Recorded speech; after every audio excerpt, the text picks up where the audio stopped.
Inshuti bakunzi ba radiyo urumuri namwe basomyi ba RSP Info twongeye kubasuhuza turabifuriza ibihe byiza aho muri hose tubahe ikaze muri iki kiganiro twatumiyemo Fidel Kabera Mugabe n'umunyamabanga mukuru wa FDI Inkingi. Fidel Kabera turagusuhuje urahora komeye. Muraho Jean Claude nanjye ndagusuhuje cyane nshuhuje n'abazakurikira iki kiganiro bose. Tugiye kuganira uri mu gihugu cy'Ububirigi tukaba turi burebere hamwe ibitekerezo ufite haba kuri amwe mu makuru yo muri iyi minsi ndetse haba no ku bimaze iminsi bivugwa bijyanye n'ubwicanyi ndengakamere bwabereye mu gihugu cyahoze cyitwa Zaire ubu ni Repubulika Iharanira Demokarasi ya Kongo, kubera yuko muri ubwo bwicanyi bw'indengakamere bwahabereye nubwo abenshi ari abakongomani ariko hari n'abanyarwanda benshi bahasize ubuzima bahiciwe mu bari barahahungiye. Icyo nacyo rwose turaza kukiganiraho, ariko kubera ko burya ibintu byinshi bigengwa nyine na politike ikabigira byiza cyangwa se ikaba yanabizahaza, niyo ngingo tugiye guheraho, ingingo ijyanye na politike. Fidel Kabera, muri FDI Inkingi uko muyibona wowe nk'umunyamabanga mukuru kuko ukurikirana umunsi ku wundi by'umwihariko, none rero reka bariho duhera utubwire inzira zo guhatanira ubutegetsi muri politike mu Rwanda zaba zifunze zose nk'uko bamwe babivuga cyangwa hari izo mubona zishobora kuba zanyurwamo bityo abaharanira kwinjira mu myanya y'ubutegetsi mu myanya y'ubuyobozi bakaba babasha guhatana. Fidel Kabera, urakoze cyane Jean Claude Murindahabi, wakoze ku butumire bwawe ariko uranakoze cyane kuri icyo kibazo kizumbajije utese inzira zirafunguye. aho rwose nagusubiza nivuye inyuma, inzira nta nubwo navuga ko ari ugufunga gusa, ziradanangiye niko abanyarwanda bavuga. Inzira FPR n'abambari bayo barazifunze, ariko mu kibazo cyawe ukongeraho uti ese birashoboka ko abantu bashobora kuba bahatana bakaba bagira icyo bageraho muri izo nzira? Nta gucika intege, ntabwo umuntu yarekeraho ngo kubera yuko inzira zifunze. hari umuntu kera mu nzira ntanyuzemo mu Rwanda, umwe yari umuntu w'umusirikare wo muri FPR mu bushinyaguzi bwinshi, wigeze kumbwira ngo nagufunga ngo urufunguzo ngo nkanarujugunya amazi akarutwara. bivuga ngo nabo banza barafunze barangije urufunguzo bararujugunya ngo amazi arutwara, ariko niyo baba bararutaye hehe abantu baba bagomba kurushakisha ku buryo iyo miryango bayifungura byaba ngombwa umuntu agakoresha n'urundi rufunguzo yacurisha ariko zigafunguka, kubera yuko nicyo abanyarwanda barambirijeho abababaye. nta kindi kizabatabara uretse abantu bazemera gufatanyiriza hamwe ngo bashake izo mfunguzo bafungure iyo miryango y'urubuga rwa politiki rufunze mu Rwanda. wavuga guti ntabwo abantu bagomba gucika intege, ariko urabona se ahantu mubona akantu k'urumuri aho abanyarwanda bashakishiriza iyo nzira ni hehe, mu buhe buryo? Fidel Kabera, urakoze cyane Jean Claude. nta handi dushobora gushakira urwo rumuri hatari mu banyarwanda. umukiro w'abanyarwanda uri mu banyarwanda ubwabo, niko twebwe muri FDI muri rusange ndetse nanjye ku giti cyanjye tubona ibintu. ikibazo cy'abanyarwanda nitwe ubwacu abanyarwanda tuzakibonera umuti. iyo miryango ifunze, abayifunze bagomba kumenya ko nta kaba ntigashire. amateka yagiye abigaragaza, haba ari mu Rwanda rwacu haba ari no mu bihugu byaba ibyo duturanye cyangwa ibya kure. ngira ngo twagiye tureba mu bihugu byinshi duturutse nko mu Bufaransa, ngira ngo wowe utuye mu Bufaransa tuzi ibyabaye mu Bufaransa byabaye n'amateka niyo bafatiraho babara mu bitegekere yabo Revolution Française, n'uyu munsi iracyavugwaho.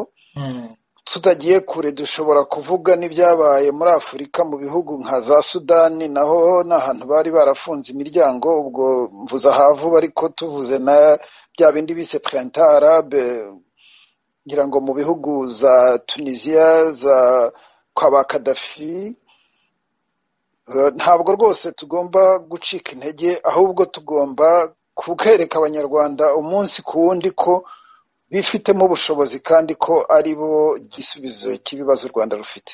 Twebwe rero nka FDI niko tubona ibintu. Hari bamwe bagenda bavuga ngo turi abateroriste cyangwa iki, ngo twanga abanyarwanda. Oya, ibyo nibyo baduhimbira.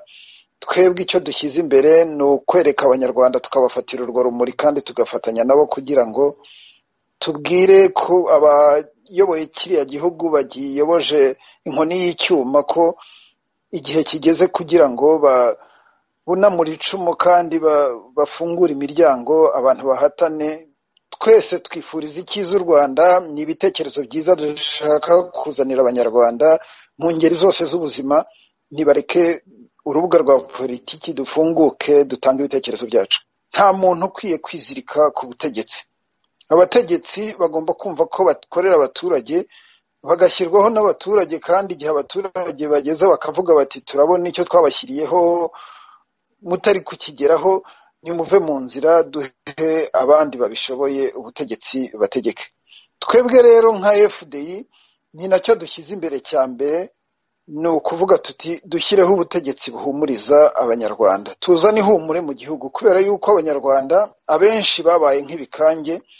Kugira ngo ndamuke nuko nkomera amashyi cyangwa nshima n'ibyo ntagakwiye gushima, twe tukaba tuvuga tuti dushyireho ubutegetsi buri munyarwanda yumva yisanzuye, nabona kanaka umuyobozi runaka atambutse amubwira ati murakoze kudukorera ibi ngibi kubera ko mubikora neza, turabishima, ariko n'ibyo tugaya mutwemerere tubigaye.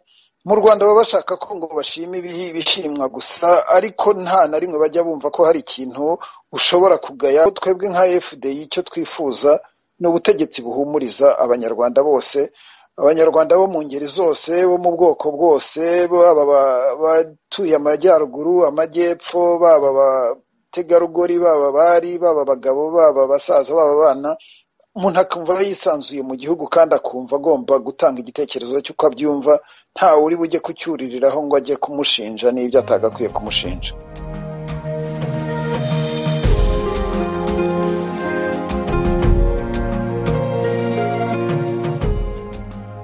Urakoze cyane Fidel Kabera, uri umunyamabanga mukuru wa FDI inkingi. Turacyari kumwe, tugiye kujya ku yindi ngingo. Kuri uyu wa kane ni nabwo mu Rwanda hizihijwe umunsi w'ibiribwa ku isi. Minisitiri w'ubuhinzi n'ubworozi Dr Gerardine Mukeshimana yavuze ko ubutegetsi bw'u Rwanda bwashyizeho gahunda yo kongera umusaruro, kwirinda imirire mibi no kurwanya ubukene. Leta y'u Rwanda yashyizeho gahunda zihamye z'ubuhinzi n'ubworozi zigamije kwihaza mu biribwa ndetse no kurwanya imirire mibi ndetse no kurwanya ubukene, kubera ko mu gihugu cyacu cyangwa se no mu bindi bihugu ubuhinzi ni kimwe mu bintu bigira uruhare runini cyane mu kurwanya ubukene. Muri Minisiteri y'Ubuhinzi n'Ubworozi bemeza ko kwihaza mu biribwa biri ku kigero cya 81.3%. Umunyamabanga wa leta muri iyi minisiteri Jean Chrysostome Ngabitsinze yatanze ingero agaragaza ko kwiyongera kw'ibiribwa ari naho iyo mibare yari iriyajanisha ikomoka. Iyo urebye imibare twari muri 2006 izo ngo zari 48% gusa, kuba rero twazize muri 2018 tugeze kuri 41.3%, ni intambwe ikomeye. Mbere yo kugira icyo nkubaza rero Fidel Kabera, reka ngerageze, hari nimero y'umuntu w'umuturage nawe dushobora kubaza. John Peter, wiriwe? Yego. Turakwakiriye kuri Radio Rumuri. John Peter, nko ku buhinzi murabona byifashe bite? Umusaruro urahagije? Abantu nta kibazo bafite cy'ibiribwa? Bitubwire neza uko byifashe. Murakoze Jean Claude. Ikijyanye n'ibiribwa cyo hano nta kibazo gihari, biraboneka, ubuhinzi buragenda. Urebye nta bintu bako bihari 100%, ariko n'ibisanzwe baragerageza, uretse ko muri aya matariki yabatejeje, ariko ubusanzwe abaturage bameze neza. Haracyari ya gahunda yo gusaba ko agace kanaka kahinga igihingwa kimwe? Oya, iyo gahunda ntabwo akenshi ikurikizwa, ahantu bitewe n'aho ariho umuntu ahinga ikibona kimuha inyungu. mu majyaruguru wenda mvuze nko mu Kinigi usanga bahinga ibirayi. Umuturage rero niba agomba guhinga ibirayi akaba azi ko ibirayi ari byo bimuha amafaranga nibyo yibandaho agahinga. Ntawaza kukubwira ngo hinga ibi kandi utabibonamo inyungu. Ubwisanzure rero guhinga icyo ushaka gifitiye inyungu buri wese, iyo gifitiye inyungu kuri wowe kiba gifitiye n'abantu benshi inyungu. Nganira n'umunyamakuru Theoneste Nsengimana yavugaga yuko aho yanyarukiye yasanze rwose hakiri iyo gahunda yo abanyarwanda batarahabwa batarasubirana uburenganzira bwo kuba bahinga ibihingwa birenze kimwe. Gahunda ya leta turayizi ko ari uguhinga igihingwa kimwe abantu bemeranyijeho. Niba bavuze bati aka karere ni ak'ibigori, ubwo bose ni ibigori nyine. Na n'ubu nuko bimeze. Bashobora kuba rero bareba bakavuga bati n'ubundi duhinga ibigori gusa inzara izatwica, kandi nta muntu wenda uzaza kuturandurira ibigori n'ibiki byose bakabivanga, ariko ntabwo ari ukubihinga kubera ko babyemerewe. Na n'ubu nuko nguko bikimeze. Gahunda ya leta ni uguhinga igihingwa kimwe. Abaturage nyine bamwe bumva babivugaho bakavuga bati ariko ibi bintu byo guhinga ibintu bimwe dutegetswe inzara ntizatwica, ugasanga nyine baracyafitemo akantu ko kutagira, ariko naho babiganirira ngo urumva izo ni polisi za leta ziba zituruka muri Minisiteri y'Ubuhinzi n'Ubworozi. Ibyo ni ibintu ni ibyemezo bifatirwa hejuru.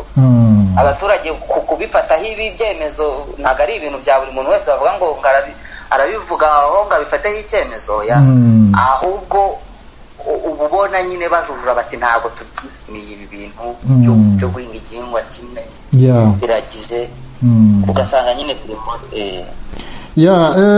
Theoneste Nsengimana, umuyobozi w'Umubavu TV, turagushimiye aka kanya waduhaye, turakwifuriza ibihe byiza. Twaganira kuri i Kigali mu Rwanda. Murakoze cyane, nanjye ndabashimiye.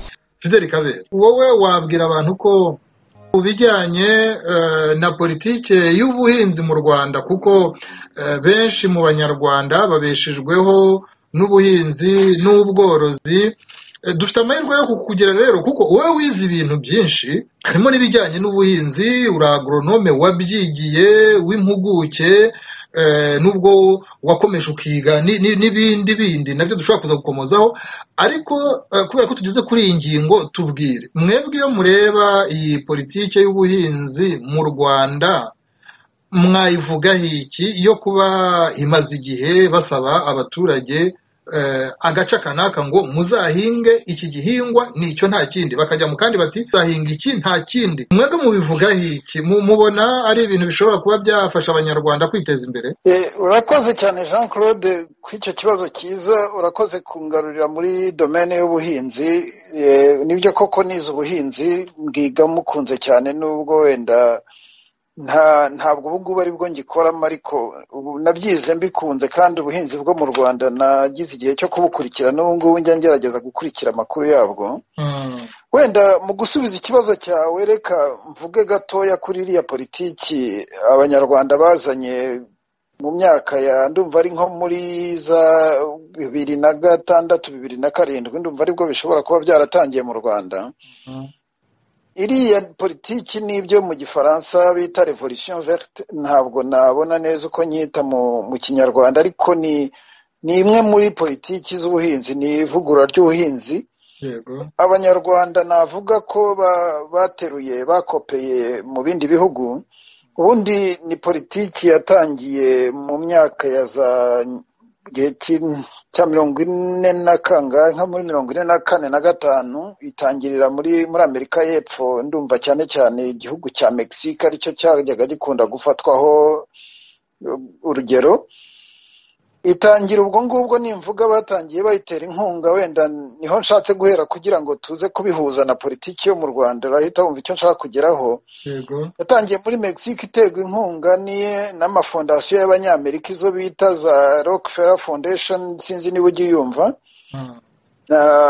Ubwo yatangiye muri Mexique, hategekaga niba nibuka neza n'umuperezida witwaga Camacho, wari nawe wasaga naho ashyigikiranye n'abo Banyamerika bamuteraga inkunga. bayikora mu by'ingenzi bari bagamije. Nibwo Mexique yari irimo itera imbere, barimo bavana abantu mu cyaro bagira ngo babashyire mu mijyi, batuze abantu mu mijyi, kandi ari nabwo n'ibintu by'inganda biri gutera imbere muri Amerika y'Amajyepfo. Ubwo rero niho byatangiriye, bijyana n'icyo nakwita la mondialisation agricole, kwagura ubucuruzi bw'ibijyanye n'ibihingwa bukarenga imipaka. Ubwo muri Mexique rwose byagezweho kandi bisa naho bigize umusaruro ushimishije. Noneho abo banyamerika bafite amafondasiyo y'investisa mu bintu bigiye binyuranye, cyane cyane ubwo ngubwo navuze Rockefeller Foundation, haje kuzamo n'abo ba Bill Gates na ba Ford, nabo babishyiramo amafaranga menshi, ndetse no mu Rwanda basa naho aribo babiri inyuma abo bose. Byavuye muri Mexique bijya mu Buhinde, Abahinde nabo barabikora, biza kujya muri Aziya, muri biriya bihugu bya za Vietnam, za Indonesia, za Philippines. Ubwo muri za Philippines byahageze mu myaka ya za 80. Noneho ariko bitangira kugaragaza intege nke, bikagaragaza intege nke nanone bitewe n'ibihugu umuntu abikoramo, kuko ntabwo ikintu cyagize umusaruro mu gihugu kimwe ari ngombwa ko kiwugira mu kindi, kubera yuko ibihugu biba biteye ku buryo bitandukanye, abaturage baho baba bakora cyangwa bateye imbere ku buryo butandukanye. Ubwo rero byatangiye gucika intege mu myaka ya za 80 na kangahe na 5 na 6, bitangiye kugera muri Afurika, ntabwo rwose byigeze bitanga umusaruro mwiza cyane, kugeza ubwo ndetse na FAO ndumva ari nko muri za 95 na 6, sinibuka neza amatariki kubera amaze igihe ntari mu bintu by'ubuhinzi, sinkibyibuka neza, ariko FAO n'uriya muryango ushamikiye kuri Loni mpuzamahanga ushinzwe ibiribwa ku isi, COVID niyo yagize inama igira ngo irebe ku bintu bijyanye nyine n'iyo politiki, igaragaza nayo ubwayo rwose. Iyo nama yagaragaje, ndumva yaravuyemo imyanzuro myinshi yagiye igaragaza ko bakwiye kwitekerezaho neza, kubera yuko idatanga umusaruro abantu batekereza, cyane cyane ko wabonaga ijyana n'ibintu byo bashakaga kumaximiza, kuvana inyungu nyinshi ishoboka, kubera ko hari abantu bari bajyanye ubuhinzi mu bintu by'ubucuruzi, bishakiraga inyungu cyane cyane y'abantu bashoramo amafaranga, ariko ntibigirire akamaro abayirimo ku buryo bwihuse. Ubwo rero haje kuba ibintu hagenda hazamo ibibazo, kubera yuko ubwo bucuruzi bwajemo bagenda bashyiramo ibintu by'amafumbire y'imvaruganda, ibintu by'imiti yica udukoko. Ngira ngo sinzi niba wibuka, abanyarwanda bose bazi umuti witwaga dedeti. Yego. Dedeti buriya ni muri icyo gihe niho yamenyekaniye cyane, ariko baza gusanga ifite ingaruka ku buzima, ku buryo yaje gucibwa. Ibyo byose ni ingaruka zagiye zizana n'iyo politiki. Ubwo rero mve wenda ku mateka yayo, ngaruke mu gihugu, ngarutse mu Rwanda ubwaho. Iyi politiki bayiteruye, urabona ikintu cyabashije kugerwaho muri za Mexique. Bafite ubutaka busanzuye, bafite abaturage bake ugereranije, ugiye kubara kuri kilometero kare abantu batuyeho. Bayiterura bayijyana mu Rwanda. Mu Rwanda turi miliyoni zigeze kuri icyo gihe, ndumva zari miliyoni niba ari 9 cyangwa 10 babaraga. Byonyine ubutaka bwo guhingaho mu Rwanda n'umubare w'abaturage b'Abanyarwanda bakora ibijyanye n'ubuhinzi, ugasanga ntabwo byahuraga. Wabona ubundi aho babikoraga nko muri za Mexique, bashyiragamo ibintu byo gukoresha imashini mu bijyanye n'ubuhinzi, ku buryo babasha kugira umusaruro uhagije. Ibyo byose ntibyoroshye mu Rwanda, kubera ko byonyine n'imiterere y'ubutaka bwo mu Rwanda ntabwo byahuraga. Kuyifata rero nka politiki yo ku rwego rw'igihugu mu Rwanda ubwabyo ni ikibazo. Ntabwo rero Abanyarwanda yigeze ibahira, kuko ntabwo bafata Abanyarwanda 98% batunzwe n'ubuhinzi ngo bose basabe kujya gukora gutyo. keretse iyo babanza byibuze bakavuga bati tugabanye umubare w'abanyarwanda b'abahinzi kugira ngo bake basigaye babone ubutaka buhagije bwo kubikoreraho n'iki bigasobanuka, ariko abo bandi bivanyemo ugomba kubabonera ikindi cyo kubatunga. Ni politiki itaratekerejweho neza, kandi n'abanyarwanda ubwabo nubwo babibigishije bakaba bazi no kumvira leta vuba vuba ibyo ishaka, ariko ntabwo batinze kubona ko ari ibintu bitaboroheye. Uwo muvandimwe uhamagaye wo mu majyaruguru wenda wabona byoroshye kuko byahuje nuko mu majyaruguru babasabye guhinga ibirayi n'ubundi bari basanzwe bahinga, kuri bo ntabwo byabagizeho ingaruka nini, ashobora no kutabibona. Ariko kubwira umuntu wo mu majyepfo iwacu ku Gikongoro cyangwa w'ahandi ati ntuzongere guhinga ya nsina bajya gutemaho igitoki cyangwa iki, ibintu bifite n'agaciro kihariye mu muco w'abanyarwanda, ugahita umuvaniraho gutyo nta kindi kibisimbuye umweretse kigize. Abakeza ibigori rimwe na rimwe ntibamenye no kubirya, niba ariko navuga, rimwe na rimwe bikabura isoko, cyangwa bagahinga imbuto. Ibi bintu bijyana no guhinga imbuto ziba zarabaye barahisemo mu bintu by'ubuhinzi, hari imbuto selekisiyone bazana ku buryo ibyo wihingiye ubwabyo ntushobora kubikuramo imbuto, ugomba kubihinga ukazasubira no kongera kujya kugura imbuto. Kubwira umunyarwanda wejeje rero ati ubutaha n'ubundi nubwo wejeje byinshi ariko uzagura imbuto, kandi azi ko ubundi yisagurira imbuto, nabyo ubwabyo ni ikibazo. Reka nongere ngerageze uyu mugabo uri mu majyaruguru, noneho twumve yuko yatubwira uretse ibirayi yatubwira ibindi babe bahinga. John Peter, ndizera ko twumvikana ubu ngubu. turumvikana neza. None rero watubwiraga uti hano za Musanze, hano mu majyaruguru abantu rwose barahinga ibirayi, uti umusaruro ni mwiza, uti uretse ko wenda muri iyi minsi bisa n'ibyari byagabanutse, ariko ngaho tubwira ibindi bihingwa ubona abantu bahinga aho ngaho bisanzuye, bitubwira ibyo ari byo uretse ibirayi. Hari nka karoti, imboga za karoti ni kimwe mu bihingwa abantu bari guhinga cyane muri iyi ntara iburengerazuba, ufashe Nyabihu, Rubavu, Musanze, Gakenke.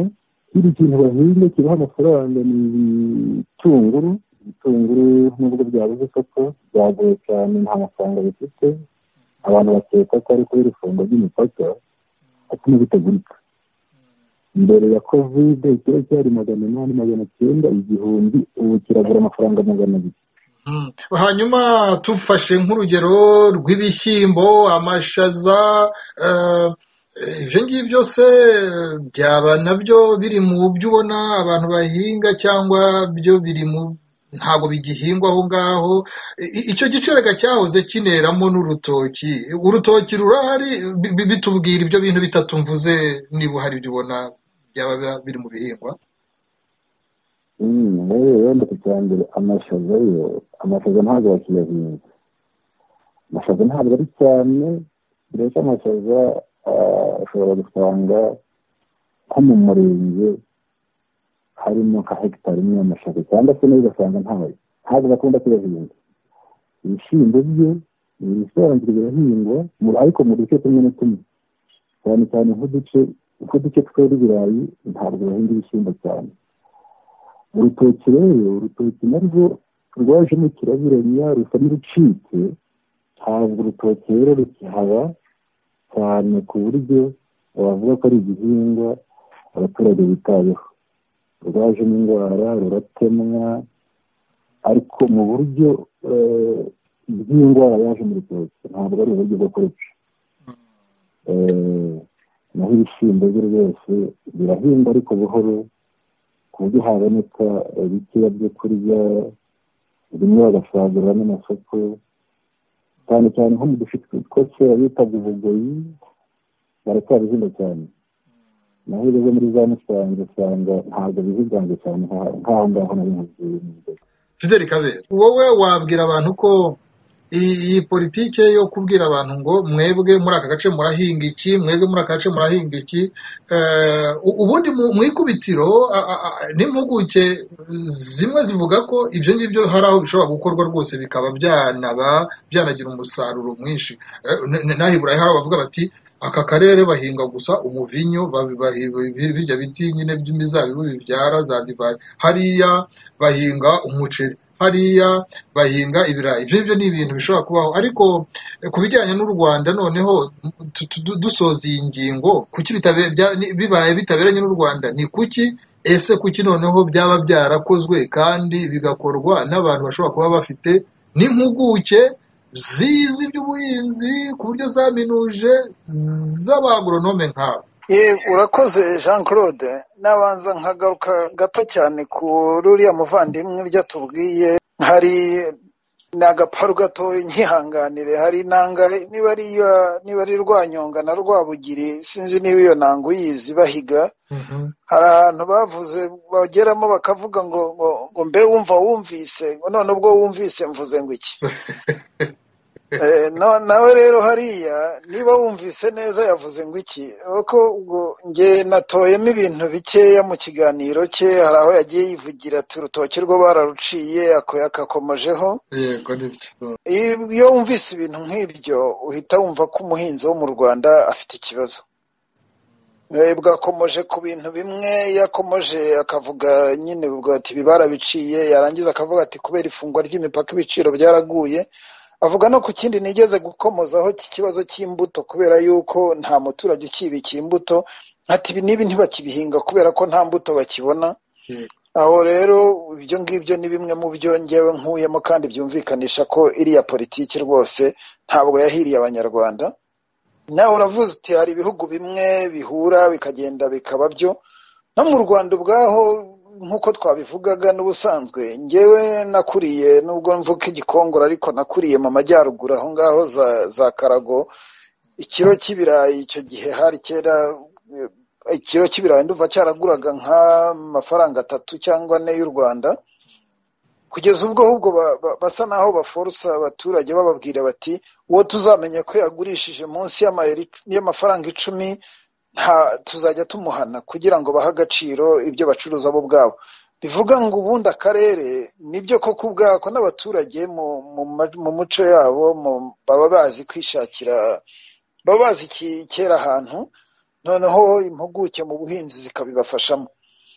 Mu Rwanda rero ntabwo iriya politiki yari guhura, kubera yuko iriya ni politiki ikora ku buryo bw'abantu cyane cyane bahinga ku buryo busanzuye, kuko ni politiki y'abantu bahinga kugira ngo basagurire amasoko, cyane cyane ko n'abo ngabo bayiteza imbere. Kumva abo ngabo ba Bill Gates bashora amafaranga bakagira ngo nta bundi bumanzi bundi babikorera, nta bundi bugira neza, baba bagira ngo ifaranga ryabo bashoye nabo rifite ukundi riza kubagarukira.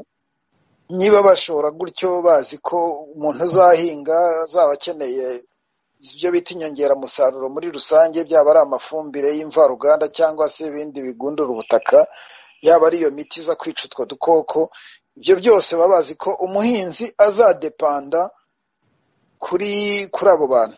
Ibyo byose rero ntabwo byunguye umunyarwanda ubaho muri ubwo buhinzi bwe. Icyari gikwiye, politiki ya mbere yari ikwiye muri kiriya gihugu, ndetse n'ubu ngubu ikwiye, ni ugukora ku buryo bahangira Abanyarwandakazi, bakagabanya umubare w'abantu badepanda kuri ubwo buhinzi nabwo ubwawo butari ubuhinzi bw'umwuga ku buryo buhagije. Kuvuga ngo babumbiye mu mashyirahamwe, yego ni byiza, ariko se urafata abantu bose bahubumbire mu mashyirahamwe bahinga, n'ahandi wa murimo ungana urwara, bazajya kugabana basangira ubusa, usanga bibaye ibibazo kurushaho. Nibashakira urubyiruko babigisha amasomo afite ireme, bajye bahaguruka umwana wize mu Rwanda agenda avuga ati genda umuhanga, niyambuka umupaka ageze i Bugande, iyo mipaka nituba tugize amahirwe bakayifungura, bavuga bati abana bo mu Rwanda baraje b'abahanga, nimureke tubahe akazi, bafungure abantu bagende baze guhaha inaha ngaha, baze rwose. Njya mbona abana b'Abanyarwanda babashije kwegisera mu buryo bwose, uretse ko nabonye hari abo bagera amacumu babarega ibyaha. Ibyo reka mbyihorere, wenda tuzabigarukaho ikindi gihe nitugira amahirwe yo kubiganiraho. Wari ujya gukomoza kuri kirya cyo gusa nk'aho umuntu atewe n'ikibazo, ahubwo hakabaye hishimirwa ahubwo hari abana b'Abanyarwanda bagenda bakiga bakitwara neza, bakavoma ubumenyi, ubwo bumenyi bakaba banabusangiza igihugu cyabo. oya bagashyira n'amashuri akomeye cyane mu Rwanda, abantu bakiga bakaminuza bakavuga bati noneho tujye duhaguruka. Njya ndeba nk'inaha ngaha iyo tugenda no mu entreprise dukorana n'abantu bava nko mu bihugu nk'Ubushinwa, Ubuhinde, baza bagakora ari nk'icyo nakwita exportation de main d'œuvre, bakabyaza umusaruro bwinshi bw'abaturage bafite, kandi bakaba ibuye rimwe rikaba rirashe inyoni ebyiri, niba ariko nabivuga.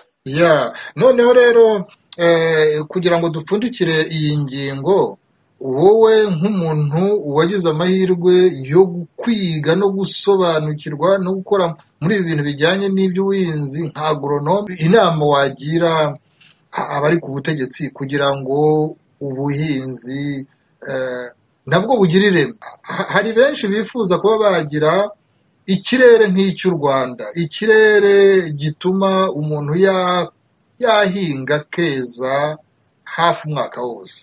Ubaye rero nk'ugira inama n'ubutegetsi, wavuga yuko wabugira iyihe nama kugira ngo ubuhinzi bube ubuhinzi bufitiye akamaro abanyarwanda? Urakoze cyane, icyo ni ikibazo cyiza. Kugira ngo ubuhinzi bugirire abanyarwanda akamaro, icya mbere cyagakwiye gukorwa no gukora ku buryo umubare w'abawukora ubwabyo ugabanuka. Mu Rwanda hari abantu barenze 90% batunzwe n'umwuga, batunzwe n'ubuhinzi, babayeho rwose. Wabaza akakubwira ati ndi umuhinzi, urebye yaba nk'aho avuze ati ndi umuhinzi ku buryo bw'umwuga, kuko kuva mu gitondo kugeza nimugoroba nicyo kiba kimutunze, nicyo kiba kimubeshejeho.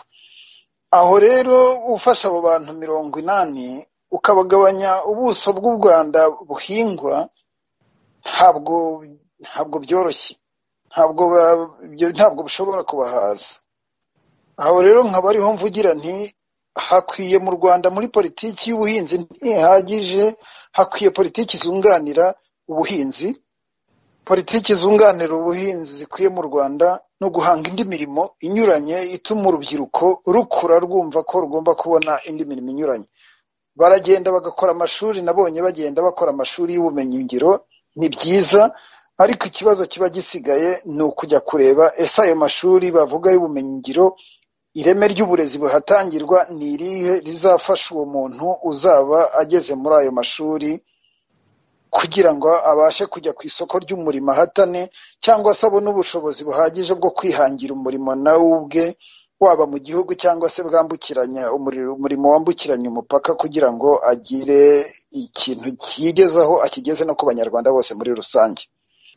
Rero kugira ngo politiki y'ubuhinzi igire icyo itanga mu gihugu, njye mbona kimwe mu bintu bikwiye gutekerezwaho, gutekereza indi myuga inyuranye, indi mirimo inyuranye yahangwa ikunganira ubuhinzi, noneho bigatuma abasigaye bakora ubuhinzi babasha kubikora by'umwuga ku buryo bwa nyabwo. Hari n'abandi wenda bibazaga bati se none nimushaka kuvuga ngo abantu bagabanuke mu buhinzi, bazagabanukamo se bakora iki? Urabisobanuye neza uti hari ibindi abantu bategurirwa gukora kandi nabyo byabagirira akamaro, bikagirira akamaro n'igihugu. Rwose ugize neza werekana yuko abasigara mu buhinzi baringaniye byatuma babikora kinyamwuga n'ahantu hanini koko habigenewe.